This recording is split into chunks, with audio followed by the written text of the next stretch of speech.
Muy bien, muchas gracias, José Luis, y muy amable en tu presentación y sobre todo muy amable en tu invitación a dejarme participar en este congreso, siendo yo básicamente un intruso, un neófito, un converso en cuestiones vitorianas, ¿no?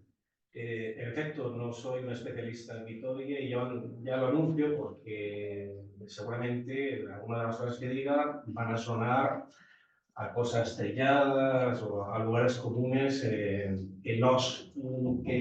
esas cosas que los especialistas ya saben que no son verdad. Pero bueno, con todo, espero al menos que para los no especialistas les suene con cierto sentido lo que diga, ¿no? Y a los especialistas, pues, será un estímulo para que la debatan, pues que sea alguna que se traiga aquí o se debe. Bueno, efectivamente yo me quería centrar en la cuestión de la infidelidad, pero, vale, ahora me entra también aquí la tos. Pues en la cuestión de la infidelidad, muy centrado en el comentario que hace Victoria a la segunda en concreto a la cuestión 10, ¿no? De Santo Tomás de Aquino. Vale, muchas gracias. Y ahí también voy a tener en cuenta, y he tenido en cuenta, como no podía ser menos, se podía tener en cuenta muchas otras cosas, pero al menos una no se podía dejar de tener en cuenta, que es el comentario sobre el de Tommaso de Vio Cayetano, ¿no? Que pues, prácticamente 20 años antes ha editado su propio comentario y que influye a todos los comentaristas posteriores y, por supuesto, a Vitoria es una referencia de primer orden, ¿no? Y debo decir también que esta cuestión de la infidelidad es una cuestión compleja, complicada, que además se une con otras muchas cuestiones, ¿no? Se conecta, por ejemplo, se conecta con el tema de la herejía. En realidad la herejía es una forma de infidelidad, ¿no? Y en la segunda también está tratada la herejía de forma específica, por supuesto. Se conecta con el tema de la superstición y dentro de la superstición con la idolatría. Claro, porque la idolatría, por supuesto, entra dentro, en general la superstición y la idolatría entran dentro, son formas también que están relacionadas con la infidelidad, ¿no? Se conecta curiosamente y tendré que entrar en ello, con el robo y la rapiña, porque esto está relacionado evidentemente con la cuestión de que si a los infieles se les puede robar o no, en qué condiciones, etcétera, ¿no? ¿Qué legitimidad hay para los príncipes cristianos de hacer la guerra para coger los despojos de los infieles, ¿no?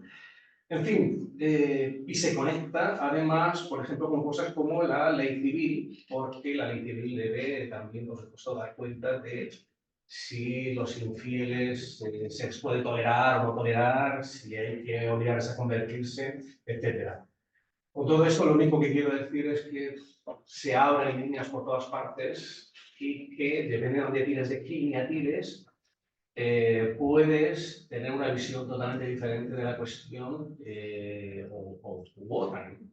Y que es muy difícil dar una visión, desde luego, completa sin acudir a otros muchos temas. En fin. Quiero empezar por una cosa que es, el artículo de la infidelidad, ¿no? Tiene 12, o sea, perdón, la cuestión de la infidelidad es la cuestión 10, como he dicho, de la segunda y tiene 12 artículos.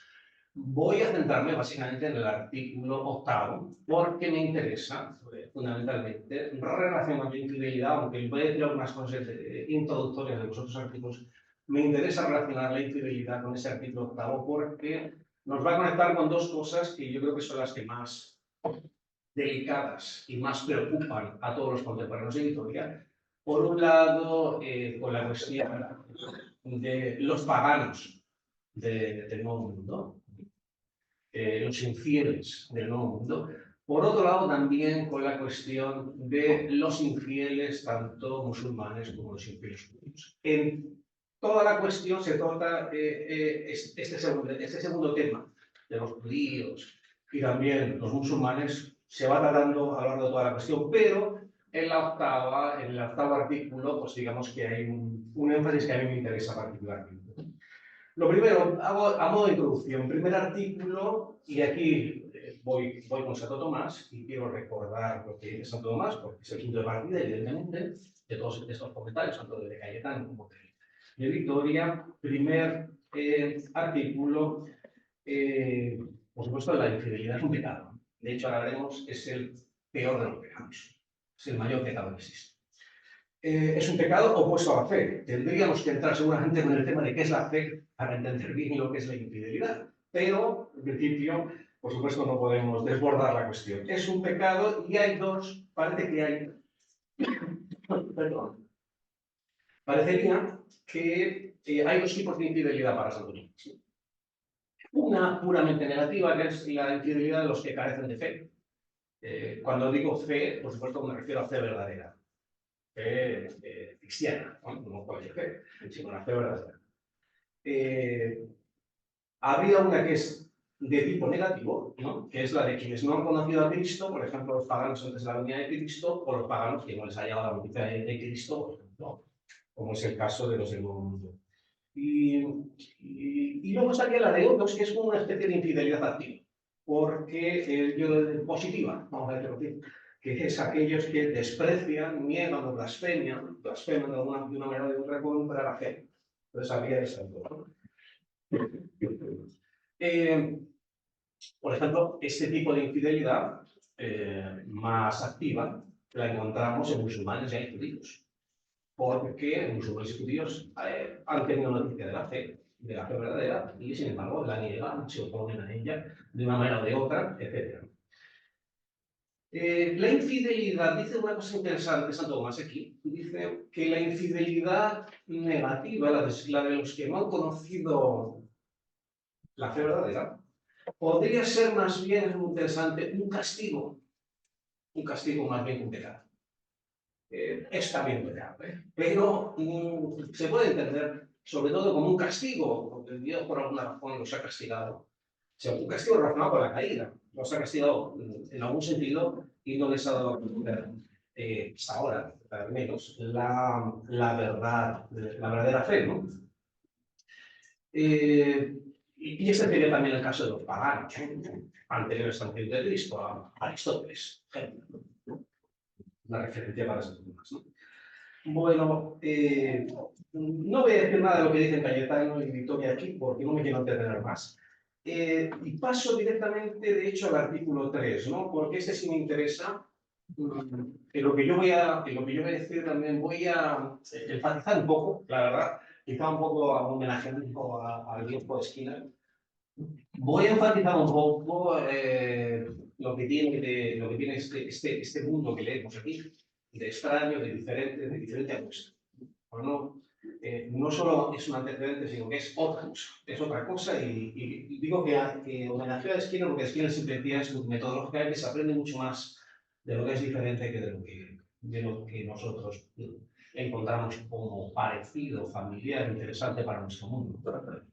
Bien, ¿y por qué? Porque cuando he dicho, efectivamente, la infidelidad no es solo un pecado, es el mayor de todos los pecados. Es más grave que el hurto, más grave que el homicidio, más grave que cualquier otro pecado que podamos imaginar. En general. De hecho, en principio, debemos preferir al católico de pésimas costumbres antes que al infiel o al hereje de conducta intachable. Sí. Porque efectivamente estamos en un ámbito de teología y el concepto mismo de pecado es teológico. Y si no se tienen las coordenadas adecuadas en relación con Dios y con la teología, pues todo lo difícil, ni siquiera tiene sentido hablar de pecado. Por tanto, no pueden ser, si lo pasamos bien, no pueden ser el mayor de los pecados.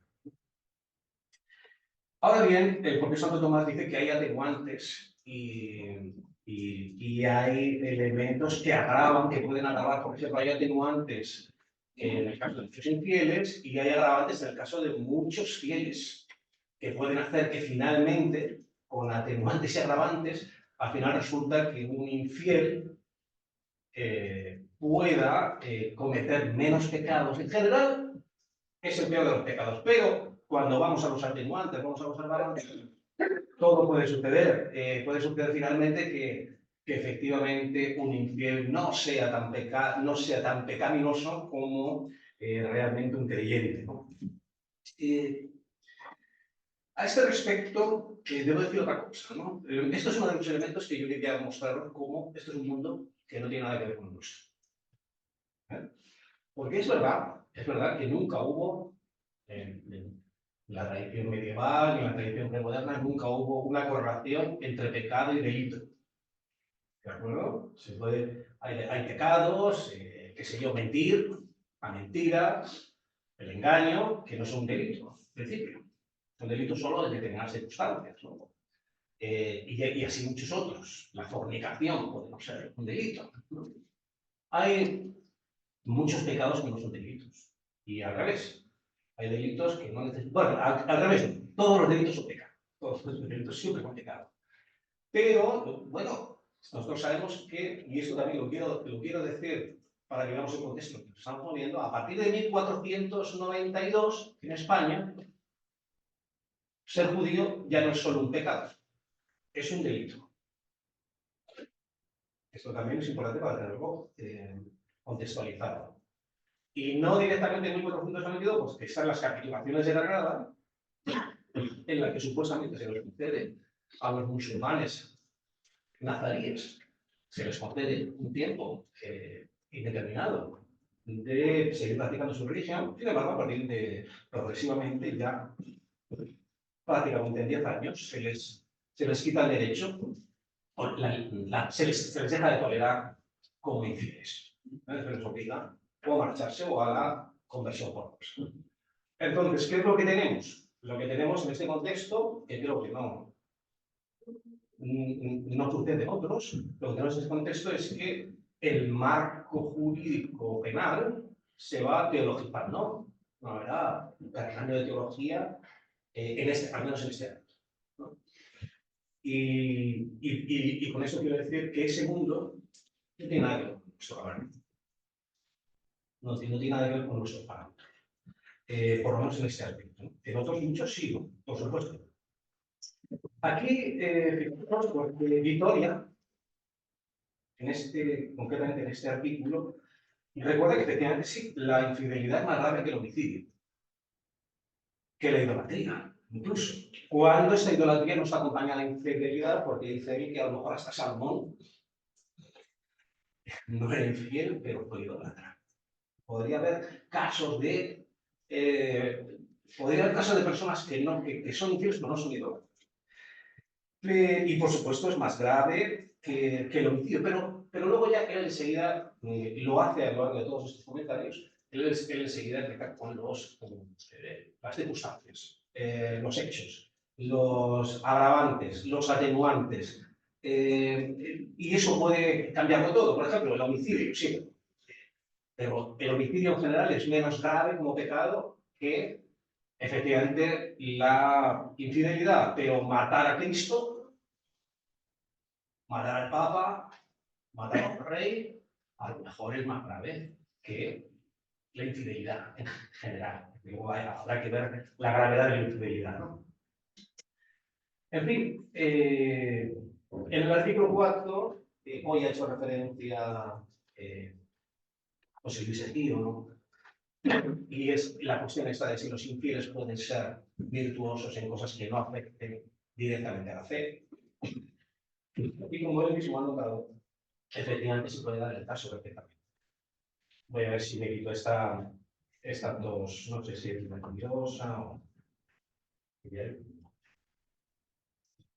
Bueno, el artículo 5 paso por delante porque son las especies y los diferentes tipos de infidelidad, ¿no?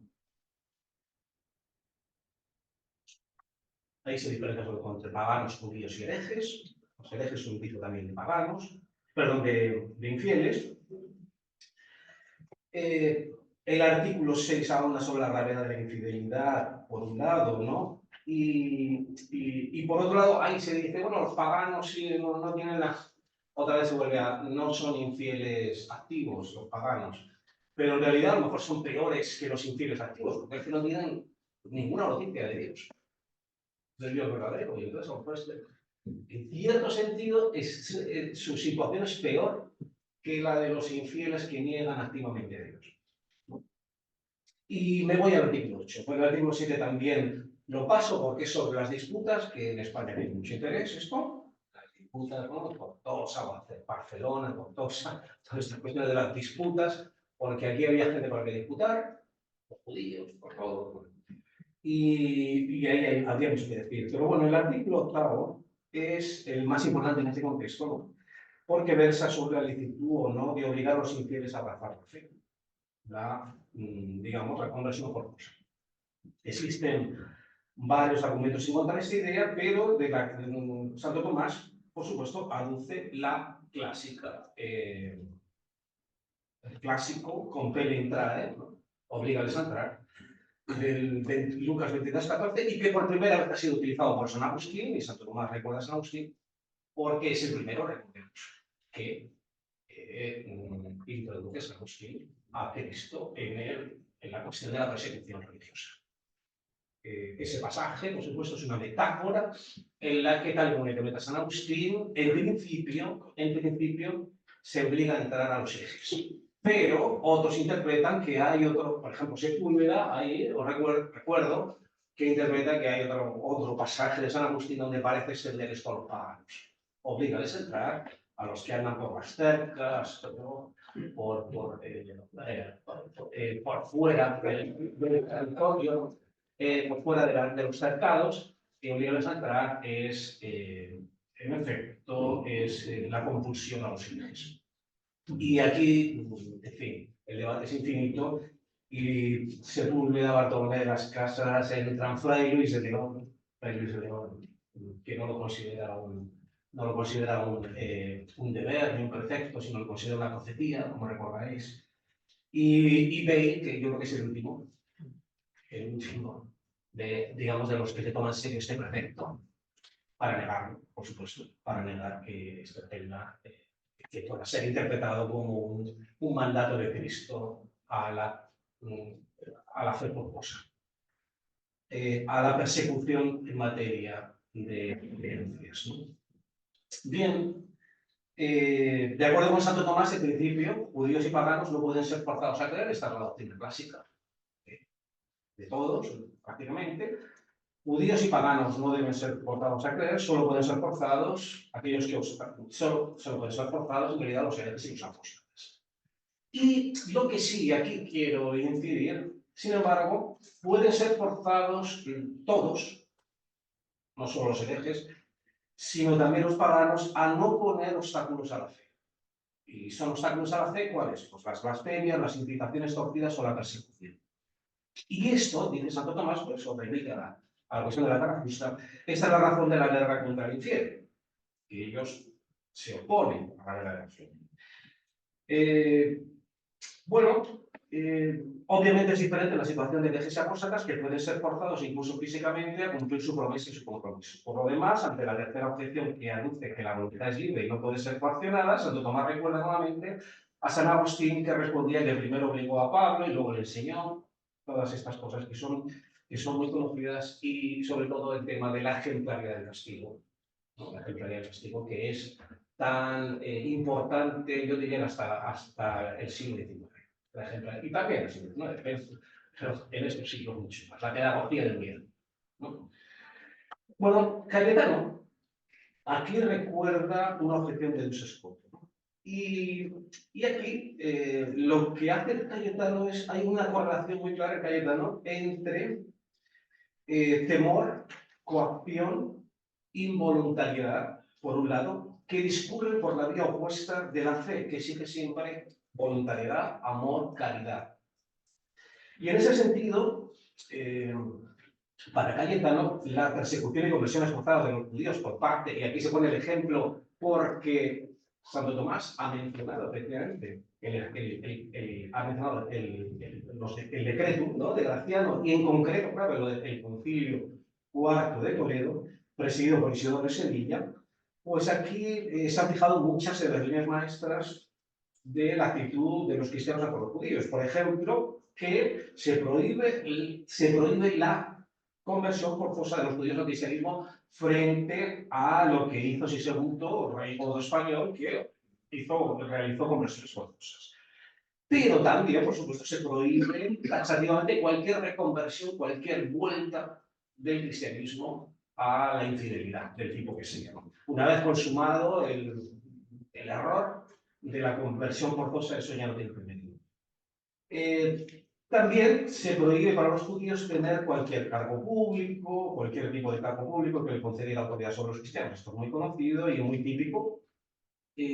Se prohíbe esto es muy más interesante, se prohíbe que los judíos conversos interactúen con los judíos que permanecen en la ley de Moisés, porque ese es, como recordáis, el argumento central del edicto de expulsión de los judíos en 1492. La comunicación entre judíos y conversos.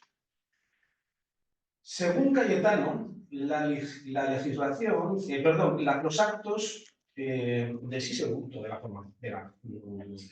conversión forzosa, se basaba en la suposición admitida por Escoto de que es peor que los infieles puedan observar libremente la ley a que se les obligue a la conversión. A lo que Cayetano objeta si no será en realidad mejor que los infieles vivan como infieles que no que finjan la fe, con agravio para los sacramentos. Y contra Escoto, Cayetano asume que Sisebuto pudo ser alabado por sus pelos y sus buenas intenciones, pero desde luego no por sus acciones y sus consecuencias.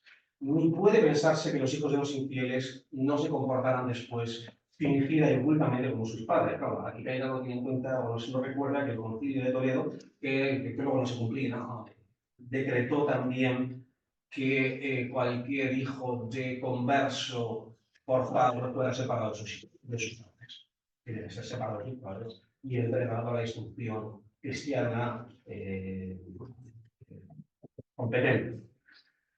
Bien, en relación con los infieles, hemos dicho que Santo Tomás concluía que pueden ser forzados a no poner obstáculos a la fe. Y yo aquí veo una cosa muy rara, y es que tanto Cayetano como Vitoria, ¿no? Cayetano, que lo que le interesa es el imperio turco. Sí, está obsesionado, por supuesto, con el imperio turco, porque ya sabéis, en el siglo XVI, antes del siglo XVI, están continuamente llegando noticias de que los turcos invaden Italia, y razones no faltan para creerlo. Entonces, la guerra contra el turco, el tema de qué se puede hacer con los turcos, cómo se puede hacer, en fin. Esto y habla muchísimo de los turcos, mientras que, en cambio, Vitoria habla sobre todos ellos, como podía ser de la manera. Pero aquí hay una cosa que me llama la atención y no sé qué sentido darle, y es que los dos asumen que Santo Tomás piensa que quien pone esos obstáculos a la fe puede ser convertido a la fuerza. Y yo creo que Santo Tomás no dice eso. Santo Tomás dice que se puede actuar contra los que ponen obstáculos a la fe, pero no que se les deba convertir. Yo, por lo menos, en el texto no encuentro nada parecido a eso. Los dos piensan que sí, que es motivo de guerra justa, desde luego, si los infieles ponen obstáculos a la fe, blasfemia, persecución de los cristianos, prohibición de la predicación, pero no, pero ellos añaden, además, Vitoria y Cayetano, que se les puede forzar. No lo veo claro. En fin, fijémonos ahora ya, por último, en Vitoria, ¿no? Vitoria recuerda también el caso de Sisebuto y el cuarto concilio de Toledo, reiterando que los infieles deben ser persuadidos más que forzados a apartar la fe. O sea, aquí hace la misma crítica que Cayetano.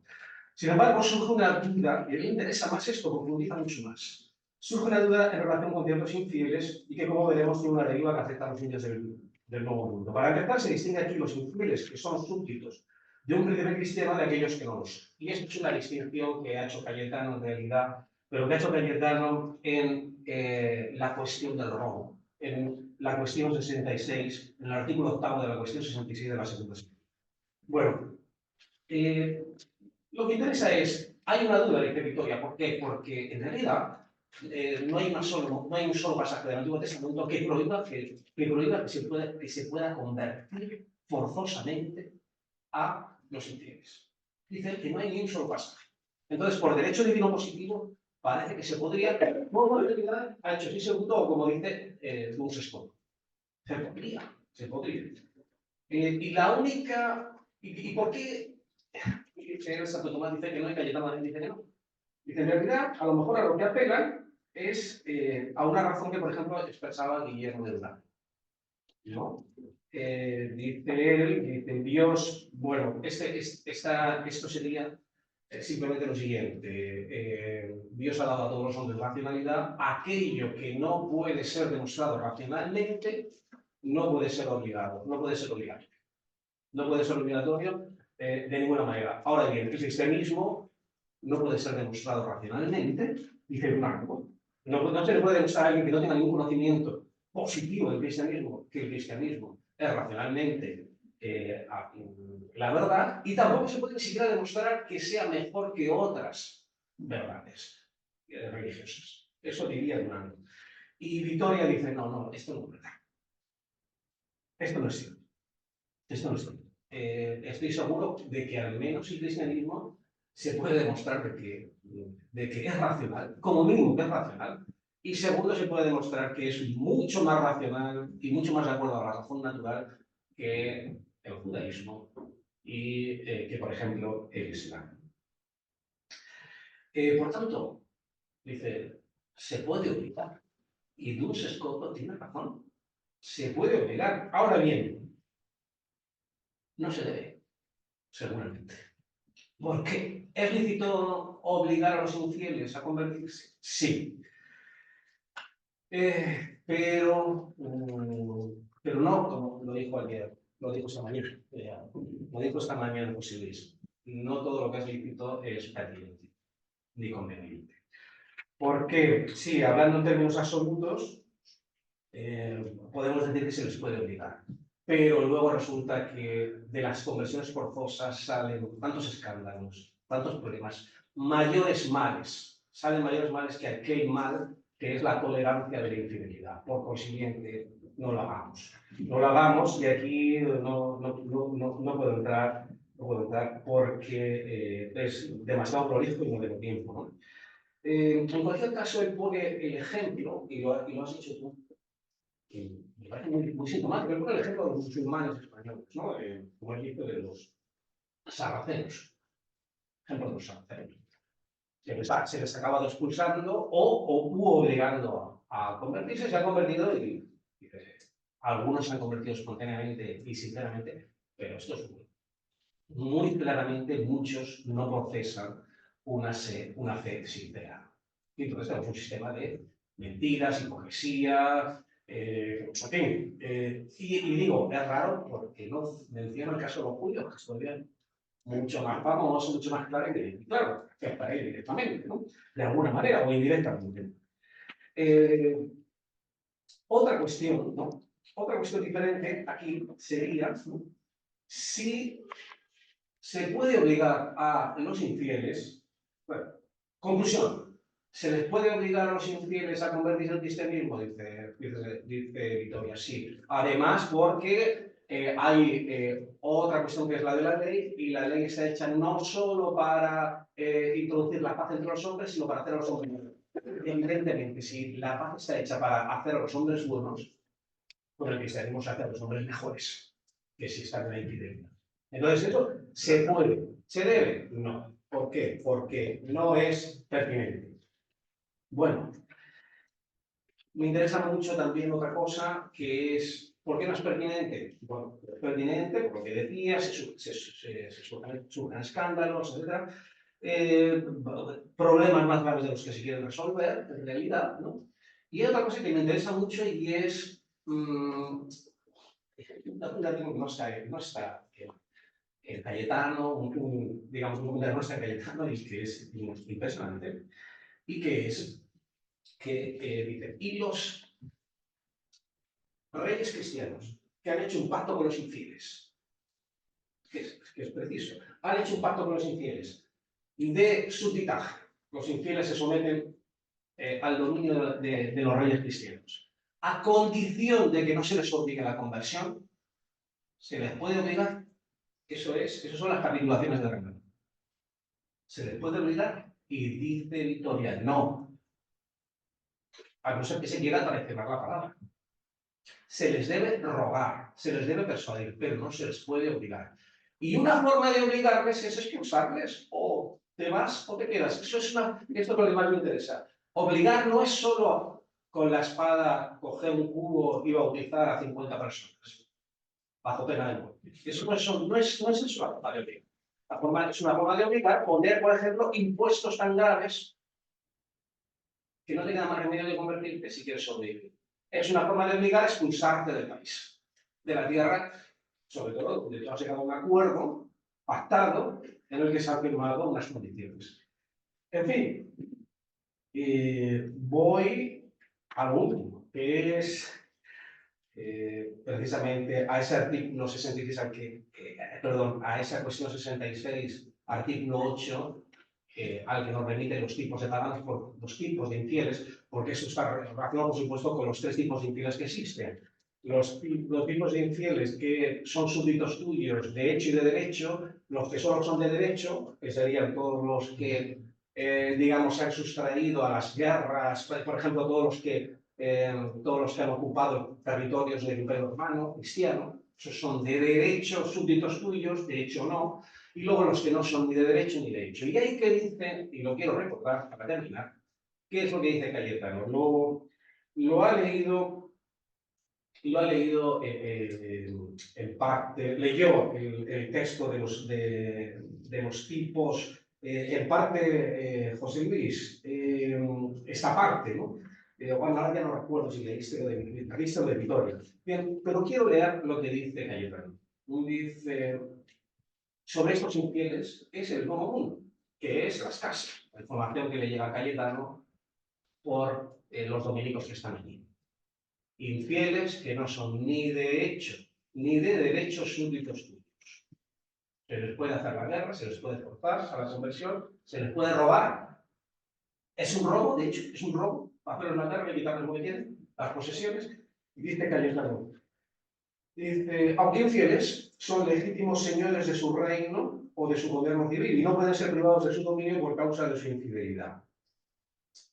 Quiere decir que esto, que forma parte de esa división de partita entre los tres tipos de infieles, es curioso que la división de partita está en todas partes, la pregunta es en todas partes, pero la continuación casi nadie la funciona, no sé por qué. Tampoco pasa nada, tampoco es nada extraño. Y a esto dice Cayetano, continúa, ningún rey, ningún emperador ni la Iglesia romana les puede declarar la guerra con el fin de ocupar sus tierras o de someterlos en el temporal. Esto, que es un argumento de Sepúlveda, ¿no? De acuerdo con Cayetano, gravísimamente pecaríamos, cometeríamos gravísimos pecados, si nos esforzáramos para ampliar la verdad cristiana por esta vía.